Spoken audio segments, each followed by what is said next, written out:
This is TJ Jones, the host of the State of the Saints podcast. And the State of the Saints podcast is brought to you by Manscaped.com. Over 2 million men worldwide choose Manscaped for all their below-the-waist needs. For those that love the Lawnmower 3.0, well, I got news for you. The Manscaped engineering team has confirmed that they have successfully created the Lawnmower 4.0. The Lawnmower 4.0 gives you the ability to turn the 4000K LED spotlight on and off when needed for a more precise shave. The new trimmer even allows you to customize your trim all through additional guards lengths, sizes 1 through 4. And looks-wise, it's sleek with a two-tone matte and gloss finish, even features a hot foil stamp, black chrome Manscaped logo. Show your more off loud and proud. Go to manscaped.com, use the promo code State of Saints, and you will save 20% off of the Lawnmower 4.0 as well as other Manscaped items. That's manscaped.com.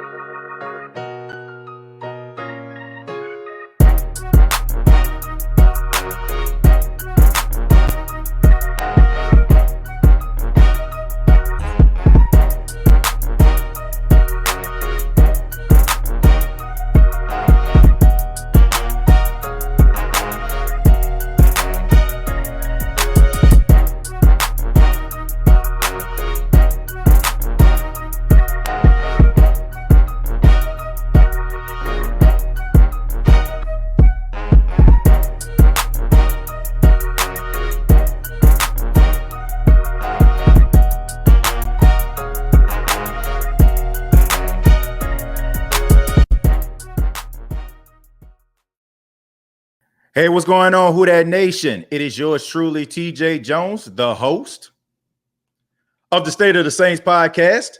And we have a special guest with us here on the State of the Saints podcast. Some of you down in New Orleans are very familiar with him. I remember growing up watching him on WWL television as a sports anchor and as a news reporter. But now we can call him the new voice of the New Orleans Saints, Mr. Mike Hoss. Mike, how you doing? I'm doing great. I tell you, it's still hard to kind of put that moniker with my name. It is the coolest thing in the world, but I'm just like, I keep looking around going, is he talking to me? And so man, I can't, I'm so fortunate and lucky, and it's not lost on me what this next chapter that I'm about to begin. Yeah, I mean, first off, congratulations to you for this getting a position. But let's go ahead and start right there. I mean, a legendary play-by-play Jim Henderson. He decides to retire after 30 years of calling the Saints. Then all of a sudden, Zach Streets retires. He gets the opportunity, and he decides now to take a job as a coach. And what made you put your hat into the ring to become the new voice of the New Orleans Saints? Well, certainly it's always been a dream. When you get out of college in broadcasting in the sports world, I mean, that's always kind of what something in the back of your mind. You kind of got to pick your path, back. Right. I'm considerably older than you. When I graduated college, we didn't have ESPN3 and 15,000 stations. I mean, cable television was just coming out, period. So we didn't have the opportunity. So you kind of, pick and choose which route. If you're going to go the broadcasting route, you kind of go that route, or really try to go that play-by-play route.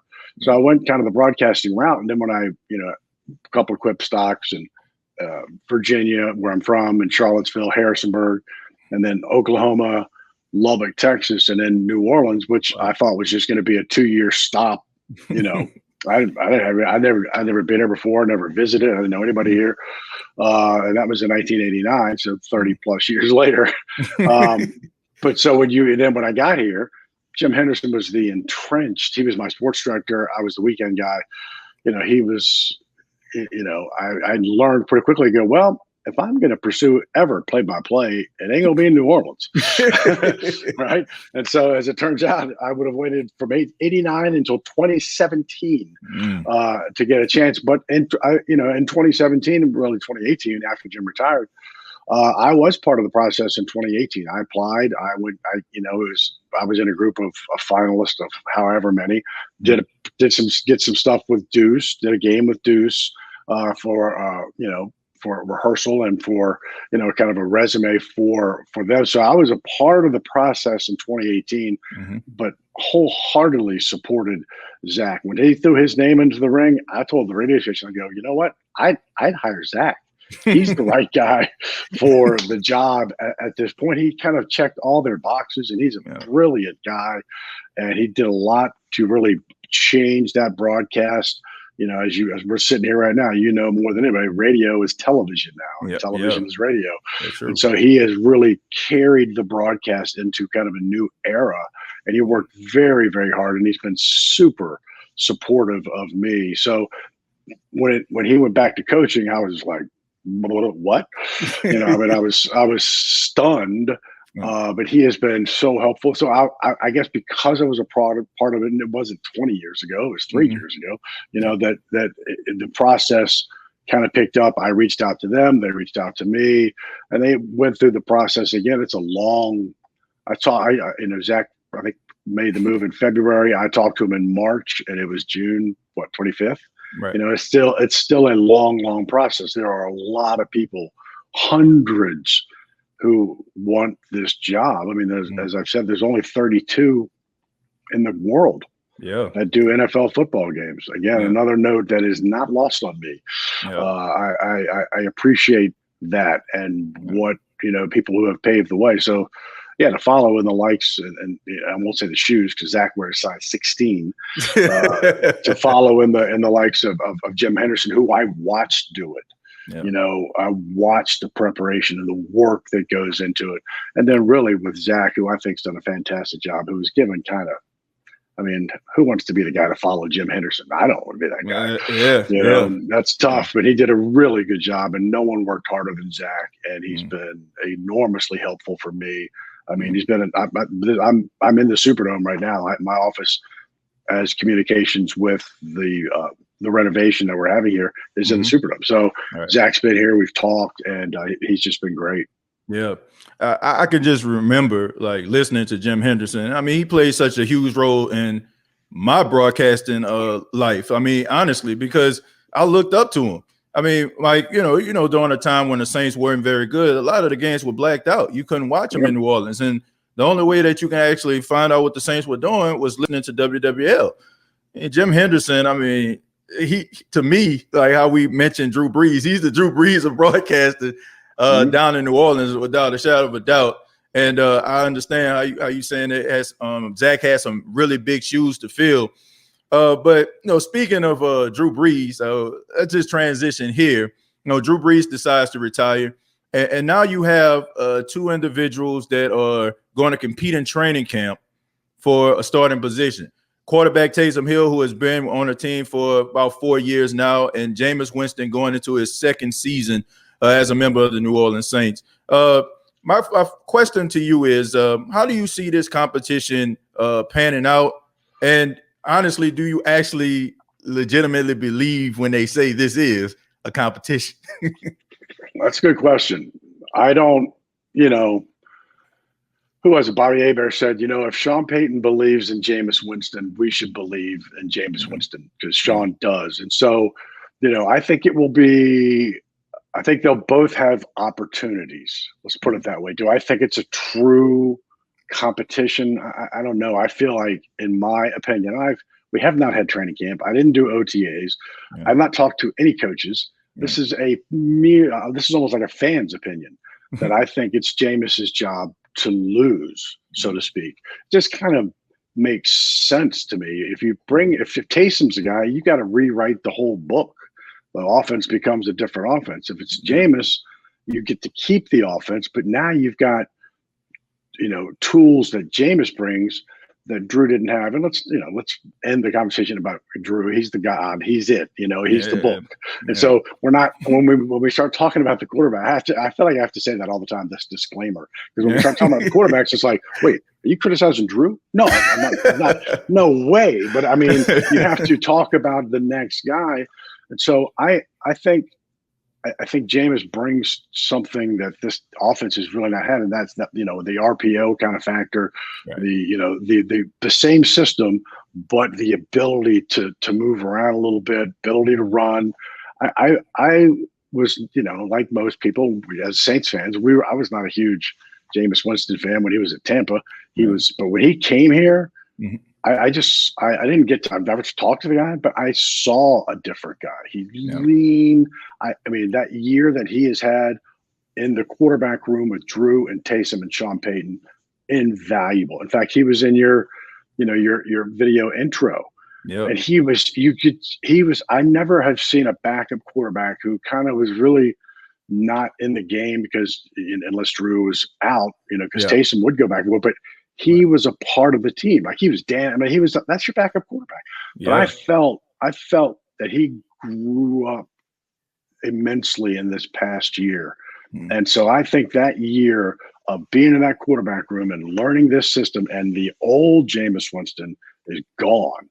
Yeah. I think so the short answer is I guess they'll both have opportunities, but I believe Jameis Winston will be the starting quarterback.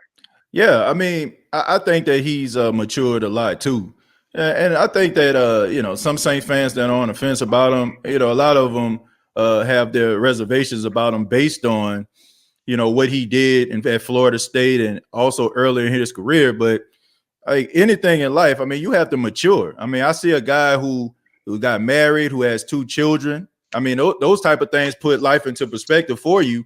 And some of the decisions that you were making before, you might not make those same type of decisions. So I think that he will become a better quarterback if he gets that opportunity, especially under Sean Payton's tutelage. I think that he will be a good quarterback. But before we move on, let's talk about Taysom Hill. Okay, so that will leave Taysom Hill as the odd man out. Do you see him going back to that original Swiss Army knife role, or do you think because of Jameis's abilities, would that cause Taysom Hill to actually lose some of those snaps that he had, when Drew Brees was in the lineup? I don't think so. I as long as he's willing. Taysom's. I'm not sitting there looking at his information. He's not 25. Taysom's got some years on him. So 31. Yeah. So you're right, and so he's not like, if I'm an NFL team and I feel like he's our future at quarterback, you got to wait another year to get through this year. And so I've never, just in general, overall, I don't hear a lot of chatter about him being that starting quarterback. I'm not saying that he can't, that's, but, just from listening to the sphere out there, and he hasn't had much of an opportunity. He had, a couple of, starts, but he really hasn't had an opportunity. So I think, I've always felt that he can be a great weapon with your offense. I actually feel like he needs to throw the ball more. I need to feel that when he's in the game, that it's not, he's not going to just take the ball, run to the right-hand side and get your first down. I need to feel like the defense doesn't know what he's going to do. Yeah. And, that's, again, these are my ridiculous opinions, and it is what it is. But I just felt like if you really didn't know what he was going to do, he's that much more valuable. And he can certainly throw the football.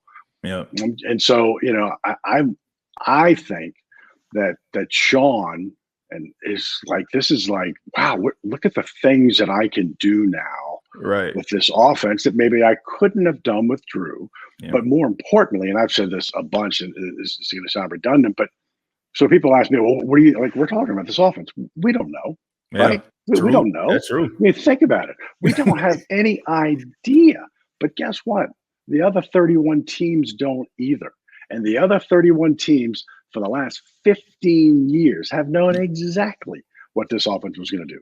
Yeah. Which shows you the brilliance of Drew Brees and Sean Payton and Pete Carmichael, because even though they knew what this team was going to do, they couldn't stop it. Yep. Couldn't stop it. 70% completion pass.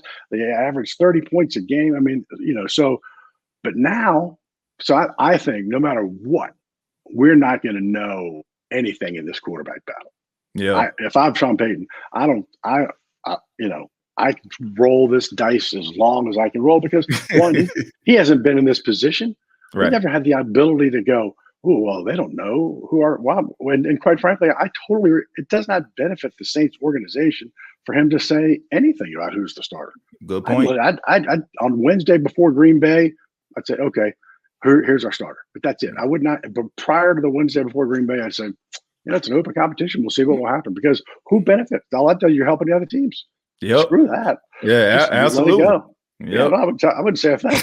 So, and I think, quite frankly, I don't think we're going to get a ton out of Sean on this topic either, which is fine. I totally agree with that.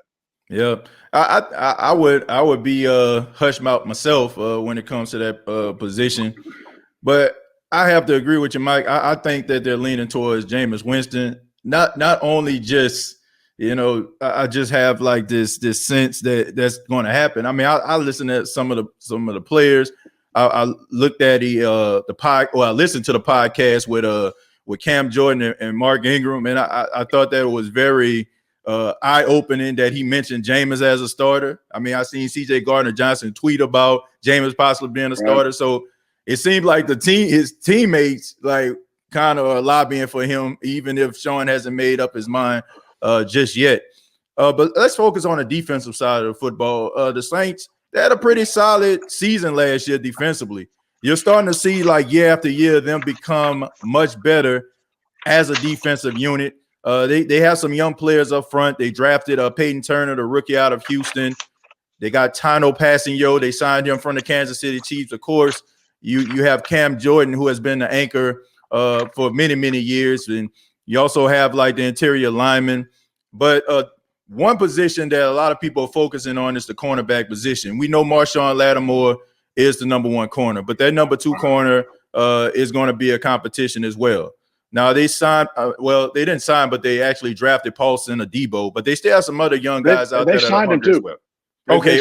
They signed all their that's the beauty of this new CBA is that signing draft picks is like piece of cake. You get a finite amount of money, so they signed all their picks at once. They're all taken care of. So but you're right. They picked him, but he signed as well. But yeah, he's interesting. I know I interrupted your thought there. No, that's fine. But I mean, I was just going to ask you about that. How do you see this cornerback competition going with a lot of these young corners, or do you think that the Saints may need to go out here in free agency and pick up a veteran corner to be opposite of Marshawn Lattimore? Well, I think initially Paulson is going to get a lot of reps. I think they want to find out what he's got, and so he sat out last year. But when the draft happened, the day after the draft, the Saints were getting not really good grades, and people couldn't understand the Peyton Turner trade, and Paulson hadn't played, and so, but I just remember like 3 weeks after that, when people really started to look at who they drafted and the quality of the player, that people went, ooh, this might be a pretty good draft. Yeah. So I think he's going to get every opportunity because if not, it's P-Rob, it's P.J. Williams, it's Ken Crawley. It's kind of the guys we've been there with and who we've hoped would be that person opposite, Marshawn. And then we lost Janoris. And so I think two things to your answer your question. I think Paulson's going to get an enormous amount of opportunity to show that he could possibly be that guy. And I just remember when Marshawn came in, it was he was in your face. He was like not afraid of anything, and which you have to be in that position. And it was just, man, he was unbelievable. Yeah. And so, and Paulson's going to get that opportunity. That being said, this team's got a little money. And if somebody were to come available for that other corner where it wouldn't kill them financially, I think they would look at that. I think same thing would be from a wide receiver standpoint and the interior line. You lose a Malcolm Brown and a Sheldon Rankins and a Trey Hendrickson. Now Trey plays on the outside, but that made your that being that good on the outside with Cam and now Peyton Turner made your inside better, but now you don't have a Sheldon and a Malcolm. So we're a linebacker. I mean, I think the defense is in bad situation. It's just how does that person opposite Marshawn perform? Right. How does that third linebacker, whether it's Vaughn or maybe Pete Werner, how does David Onyemata on the middle, how do they perform? And then how does Marquez Callaway, does he continue to pick back up where he's been? CJ Gardner-Johnson has like shown flashes of just being the kind of physical safety that you want, but it's like he needs that maturation process from a penalty standpoint and when they happen and stuff like that. So I think they've got the players. What the Saints say, but if you were talking to Mickey Loomis right now, Mickey Loomis would say we put our support and our money behind what we consider foundational players: Ryan Ramczyk, Drew Brees, Michael Thomas, Alvin Kamara, those kind of Marshawn Lattimore. We put our money and support behind those key blocks and then build around it. And so I think that's what they're doing now. They've got the key blocks, the key foundational blocks in place. And so can you build around it and be successful? Yeah. I mean, one thing that I like about this Saints organization is the fact that, like in the earlier 2012 to about 2016, they had like a lot of issues in the locker room. Drew Brees even talked about it. He even said that he even considered retirement based on that. But from 2017 to the present, they have done a really good job getting solid players into the locker room, guys that are high character guys, and also just drafting some of these young guys that can start right away. Like that 2017 draft to me was the greatest draft class I've ever seen. I've never seen like every single member of a draft class like just perform at such a high level. I mean, every last one of those guys were really, really good, and it paid dividends. And you look at this young team. That's why, Mike, I'm not as concerned as some other fans may be, because even though on draft day we're scratching our head the night of, like you said, when you look at it the next day and logic starts to sit in, you realize that they make the right decisions, and everything that they do has a long-term effect. And that's something that I think the Saints front office has done an outstanding job of doing, combining young players with veteran leaders and high character guys inside of the locker room. And they created a great culture. I mean, even Janoris Jenkins, who's no longer with the team, said the Saints were the best organization he ever played for. So when you have guys like that are saying those type of things, players as well as free agents that may be out there want to see, how good this team actually is, and they want to be a part of that. But finally, I want to ask you about Drew Brees. I got to end it on that. You watch Drew Brees from the beginning of his Saints career back in 2006 when he signed. There was a lot of uncertainty, about his arm and everything like that. But he goes on to be, without a shadow of a doubt, the greatest New Orleans Saint of all time. But what did Drew Brees mean to you, just watching him and just watching the entire totality of his career?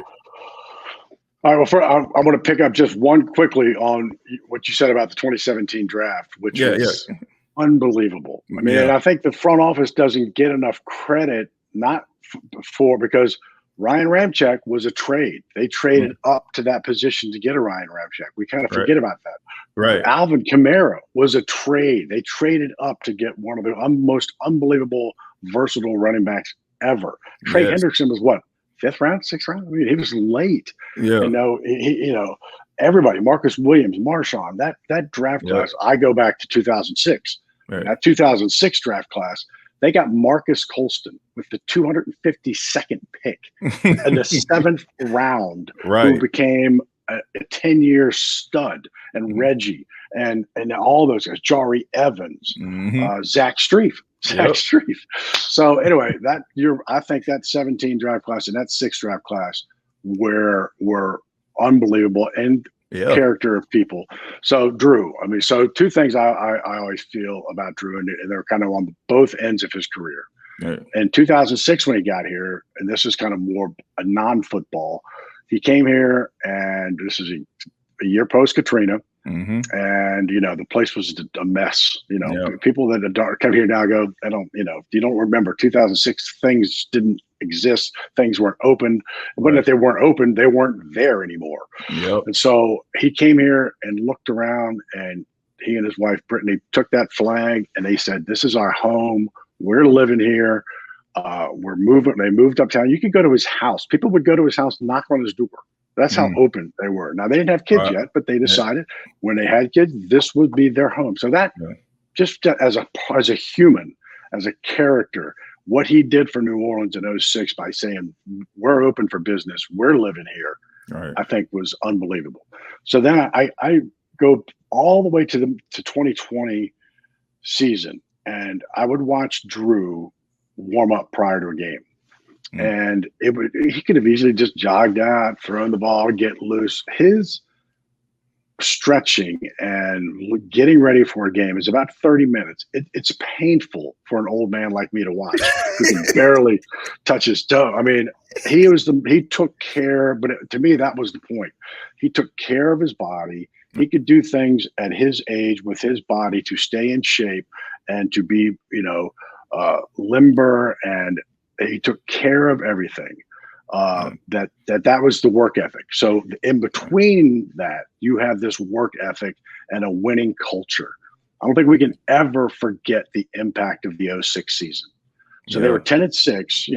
This team's been 10-6 before, but they, the Atlanta game, which so many people think actually was the first game of the season, it wasn't. It was the third game of the season.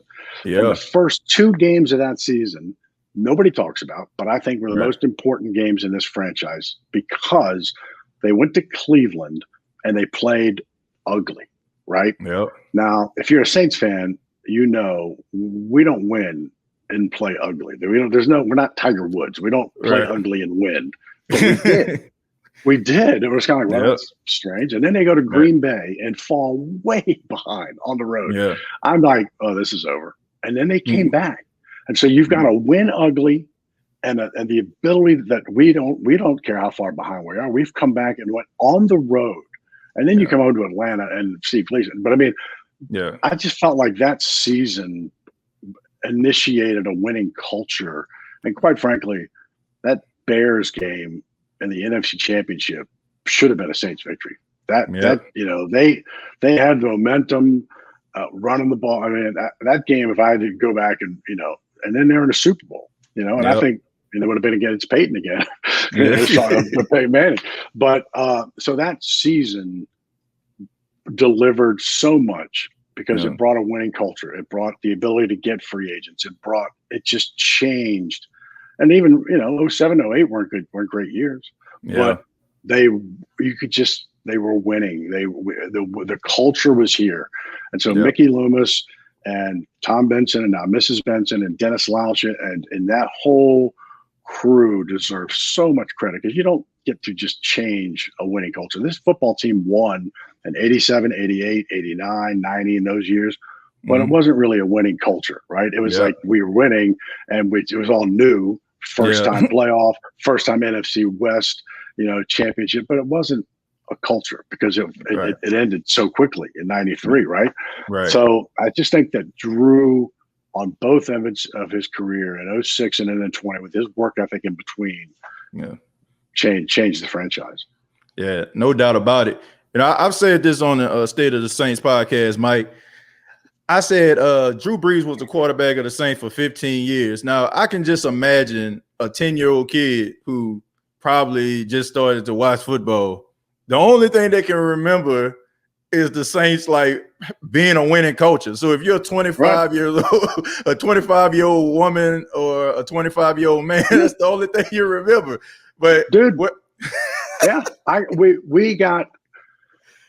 I left from sports to news in 2000, 2001, and it took me a while, to become a fan again. I left, I was a sports anchor. When you're a sports anchor, you're not a fan.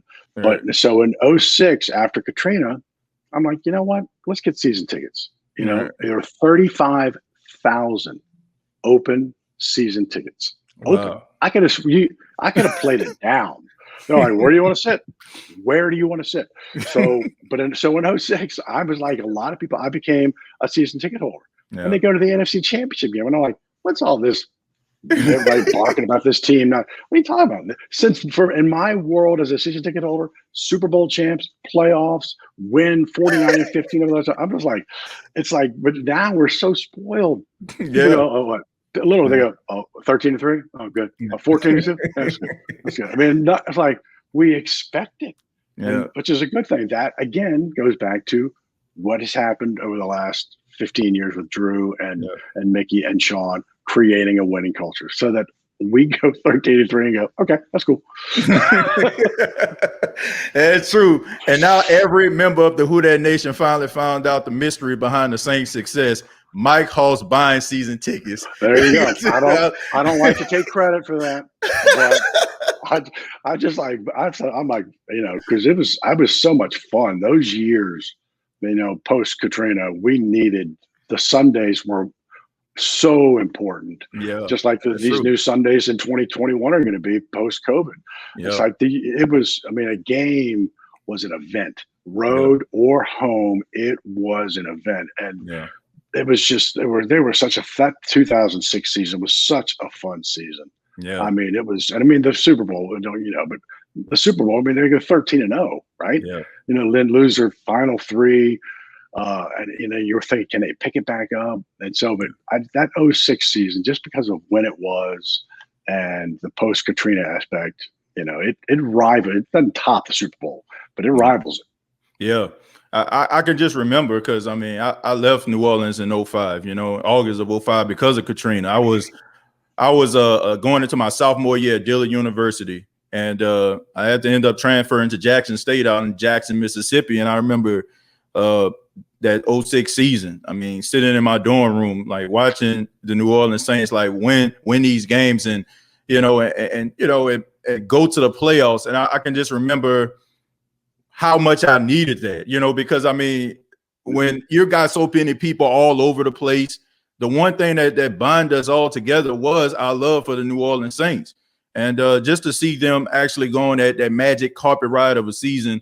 I mean, it definitely gave me that boost that I needed, you know, to get through the day, you know, to know that I can watch the Saints on Sunday and they're going to put forward a great performance. And just seeing that change happen at that time, I mean, that's something that, Mike, I would never, ever forget as a fan. I agree. It you know, this fan base has always been unbelievable, right? Yeah. And so, but that, I mean, that year, I mean, man, you would go to your section and you would just hug everybody. I mean, like that doesn't happen. You can't go to Cleveland and people. It was raw. Sundays were raw. That Steve Gleason block punt was a raw, guttural feeling. Yeah. And you're right, man. And so my family evacuated to Jackson for the storm. So I would have to go up whenever I would get a day break. I would go to Jackson. You know, and just, you know, everybody was everywhere. Yeah. And maybe that, I don't, you know, when you go to any city, you know, and they have their team, their fan base, and you ask them, what's your second favorite team?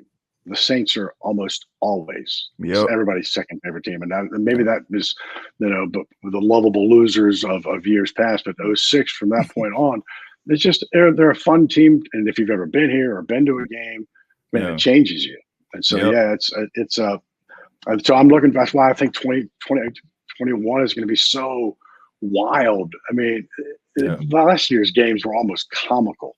Yeah. I mean, the first game with Tampa, I went to every game, and just, you know, and so the first game with Tampa, they had 11 practice squad players in the stands behind the bench. 11. Wow. 11.